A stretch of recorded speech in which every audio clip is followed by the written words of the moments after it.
Hey, I'm Adam Jusko from ProudMoney.com, and in this video we are going to look at the best credit card bonuses for the fourth quarter of 2020. But first, I'm going to ask you to please subscribe to this YouTube channel if you have not already, and if you have already, I thank you for doing so.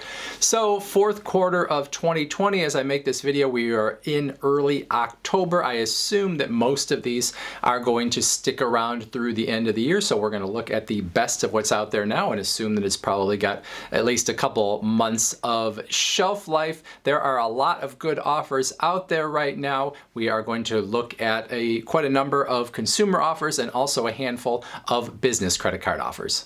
I don't think I've ever seen so many good, lucrative credit card bonus offers on the market at the same time. In fact, there are so many of them, and we're going to cover a lot of them in this video, but there's so many of them. Some are going to get left out that normally would be in a video like this, but I will say that if you are interested in getting a credit card bonus offer with a new credit card here in the fourth quarter, if you're not getting at least $200 of value with that card, well, then you should probably keep looking, assuming that your credit score is good enough that you could qualify for a lot of the cards out there. So the cards that we're going to look at, some of them are cash back, a lot of them are going to be travel bonuses, which makes some sense because a lot of the cards out there that are travel cards have not been particularly attractive over the past 6 months. So they're kind of upping the bonus offers to try to get people in. So number one, if you're willing to travel, these are obviously things that will look good to you. Or if you are, willing to be patient and maybe get some miles or points or whatever that are going to go toward travel and you're willing to sit on them for a while, well, then you have some opportunities here to get some really nice bonuses. All right, I'm going to fly through a ranking of 15 consumer cards for their bonuses. Bonuses only we're concentrating on, not really talking about what the value is of these cards on an everyday basis, although I may have a few words in passing on that. After I get through the list, I will talk a little bit more about the methodology, why I ranked them, or kind of how I figured out what the value was for this particular video, and then we'll also do a handful of business cards as well. All right, number 15, Navy Federal Credit Union More Rewards American Express card bonus offer, 25,000 points. If you spend $3,000 in the first 90 days of having the cards, that equals $250 if you were to cash it in. This is a good everyday card with a nice bonus if you can qualify for membership in Navy Federal Credit Union. Number 14, U.S. Bank Altitude Go Visa 25,000 point bonus equal to $250. If you were to use that toward cash, you have to spend at least $1,000 in 90 days to get it. No annual fee, good everyday card, although they did reject me, those sons of a... Number 13 and 12 I'm bunching together because they are both Hilton Honors cards. There is the Hilton Honors Surpass card that has a $95 annual fee. There is the Hilton Honors card with no annual fee. The Surpass card has a bonus of either 130,000 points or 150,000 points potentially, while the no annual fee card has a 100,000 point offer. Hilton's points really not worth a ton, so it looks like you're getting just a ton of value out of them, but you're not necessarily. So I would value them at around 4/10 of a cent each. So when you talk about 100,000 points, you're looking at more like $400 of value, and then obviously when you get beyond 100,000 points, you can do the math from there. Still, these are really nice offers, and one of them on an no annual fee card. Number 11, Delta Gold SkyMiles credit card. You could earn a bonus of 50,000 miles if you spend $2,000 in the first 3 months of having this card. No annual fee first year, $99 annual fee in the second year and beyond. Number 10, you could almost interchange with number 11 depending on which airline you like better, and that is the Citi AAdvantage American Airlines Platinum Select MasterCard. It is a card giving you 50,000 miles if you spend $2,500 in the first 3 months of having it. It has no annual fee in the first year, $99 annual fee in the second year and beyond. So that Delta offer and the American Airlines offer, they're essentially the same depending on which airline you prefer. Number 9, the Bank of America Premium Rewards card gives you a bonus of 50,000 points if you spend at least $3,000 in the first 90 days of having the card. That 50,000 points is going to be worth at least $500 for you. Annual fee on this card, $95. Number 8 is the World of Hyatt credit card. This is one I was a little bit on the fence about listing because its bonus is sort of two bonuses. So if you spend at least $3,000 in the first 3 months of having the card, you'll get a 25,000 point bonus. If you spend at least $6,000 in the first 6 months, you're going to get another 25,000 on top of that. You'll get 50,000 points in total. So if you hit that first bonus and you get the 25,000 points, pretty good. But if you hit that second bonus, really good. And that's what I'm sort of counting on when I put this card where I did in the list. You hitting that second bonus and getting the full 50,000 points. This is a pretty nice card on an everyday basis. It does have a $95 annual fee. Number 7 and number 6 we're lumping together. They are the IHG Hotel Cards. There's the Premier card that has no annual fee first year, then an $89 annual fee every year after that. It's got a bonus offer of 140,000 points, and then there's the IHG Traveler card that has no annual fee ever, and it has a bonus offer of 100,000 points. Now those points sound really good, but like the Hilton cards, they are not worth a ton per point. So you could sort of slash those in half in terms of thinking about what the actual value is. Think of them being worth about a half penny each. So 100,000 points, maybe $500 in value. Now in terms of redeeming them, you can redeem them only at the IHG hotel. So you have to decide if that's something that is desirable to you. That's things like Holiday Inn, Crown Plaza, Intercontinental, Kimpton, and they have other brands as well. So if that fits in with sort of your travel plans, or it could, well then those are pretty nice bonuses on those cards.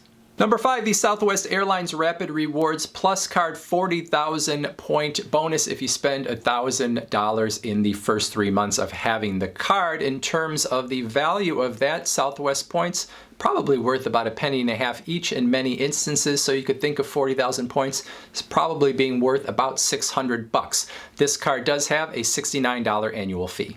Number 4 is the Capital One Venture Rewards card. Now, if you can spend $3,000 in the first 3 months with this card, you'd get a 50,000 point or 50,000 mile bonus, as they call it. Those 50,000 miles equal to $500 of travel rewards. However, if you could spend $20,000 or more in the first year of having the card, you would get another 50,000 point bonus, which means you would get 100,000 points in that first year, 100,000 miles, which would equal $1,000 in travel rewards. So if you can get up over $20,000, a really nice reward on this card. But even the 50,000 point bonus is not bad. There is a $95 annual fee on this card.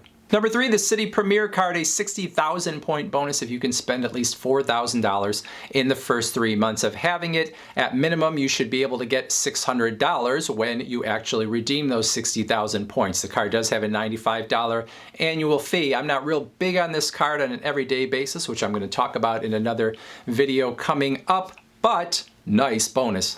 Number 2, the Marriott Bonvoy Boundless card. And we have to talk a little bit about this one because it looks so good on the surface, but there are some considerations here. So you can get 5 free nights if you spend $5,000 in the first 3 months of having this card. And each one of those free nights is up to a 50,000 point value. So you would look on the chart of all the Marriott cards, and anything that was 50,000 points or less, you could use one of these certificates for and get a free night. So 5 free nights, which is, a pretty big value. If you were to think about all those points together, that would be 250,000 points you potentially could be using. However, you do have to use those within a year of getting them. And in a year where we're still unsure of what travel is going to look like, you have to decide if you want to stay at Marriott hotels 4 or 5 nights in the next year. Also, you cannot decide to stay at hotels that are beyond 50,000 points and then make up the rest with, extra money that is coming out of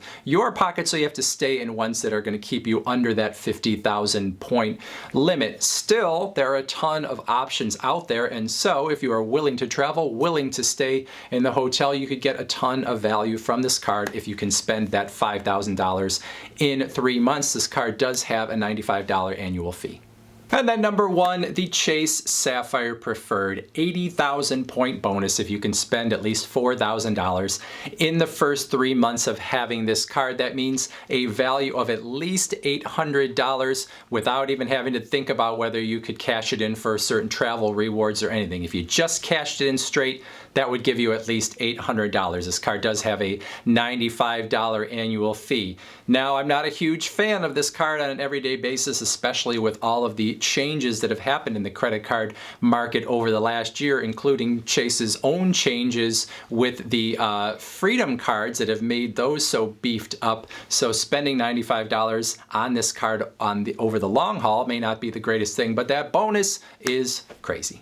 So we're going to talk about a handful of business cards as well, but first I want to talk about methodology real quick in terms of looking at those bonuses that we just did. Number one, as far as I am concerned in terms of how I weight things, cash is king. If you are getting cash or points that can easily be converted to cash, well, then I give those a little bit more weight than points and miles. Some people would do just the opposite. They would say that, you know, they can get those points or those miles from a hotel program or an airline program, and they know how to make those worth even more, maybe up to 2 cents a piece, and so those bonuses are even better. For me, I like the flexibility of cash, and when I'm trying to rank things, I know exactly what I'm going to get from cash. I don't necessarily know exactly what I'm going to get from an airline mile or from a hotel point. So that is sort of how I weighted them. If you weigh travel points more highly, some of those bonuses I talked about you're going to like even better. Now, the second consideration here, and I didn't really talk about it as we went along, but that is some of those cards were no annual fee. Some of those cards had an annual fee. Some of them had no annual fee first year with an annual fee in the second year and beyond. In terms of how I looked at them and ranking them, I looked at the value, sort of a value that I came up with. It was either concrete or vague if they were travel points. And then I subtracted 2 years of annual fees for each card. So if there's no annual fee, nothing to subtract. If there is an annual fee, 2 years of it I subtracted from the value of that bonus. And then obviously if there's no annual fee first year and there's one in the second year, then it was just 1 year of it. But that is kind of how I came up with the numbers in terms of what those values were, knowing that in some cases you're going to have to pay an annual fee to get the card, and not everyone is going to want to ditch the card after the first year.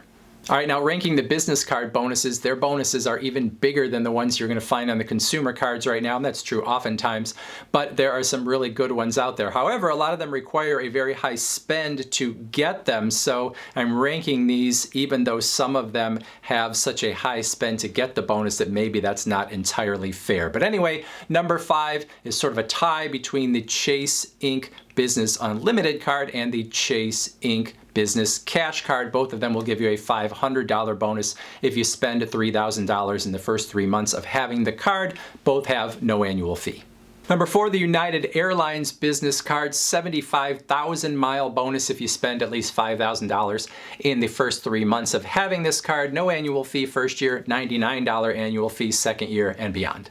Number 3, the Chase Inc. Business Preferred card. Now this is a card that does have a 100,000 point bonus opportunity, but a big spend in order to get there. You have to spend at least $15,000 with the card in the first 3 months to get that. So the value of that at least $1,000, but a big spend to get there. If you didn't have such a big spend, I might have put this one even higher. I might have even said it was the best one out there on the market. This card does have a $95 annual fee.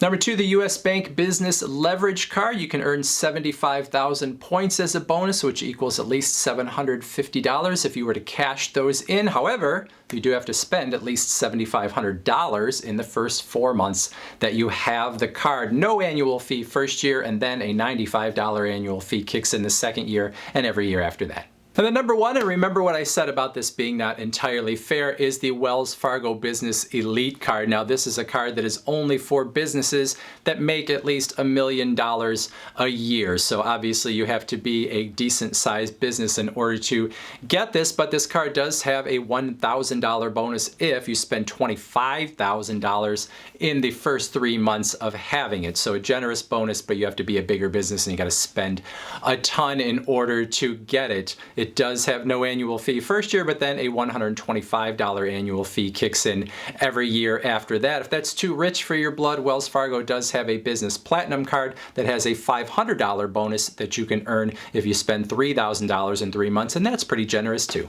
And even though I ranked those cards from 5 to 1, I actually am now going to mention 5 other business cards that you might take a look at because the value of their bonus I equated to be at least $400, so they are definitely worth taking a look at as well. The first one of those is the Capital One Spark Cash Card. There is the Citibank Citi Business AAdvantage American Airlines Card, the Alaska Airlines Business Card, Delta's Gold Business Card, and then the Southwest Premier Business Card. All of those worth taking a look at in addition. So lots to think about there. Obviously, bonuses aren't the only thing that you should consider when you get a new credit card, so this is sort of a jumping off point. You probably want to look a little closer at some of these cards if you are thinking about getting them and keeping them for the long haul, but a lot of things to consider on both the consumer and the business end. If you have any questions or comments, if I forgot some cards or you didn't like the way I valued those bonuses, or you're wondering what's up with my hairline, put them all in the comments section below and I will try to answer all of them, but I probably won't. Thank you for watching, and as always, please go to proudmoney.com where we do credit card reviews, we talk personal finance, we talk deals, and all sorts of other fun stuff too. Thanks for watching. Bye.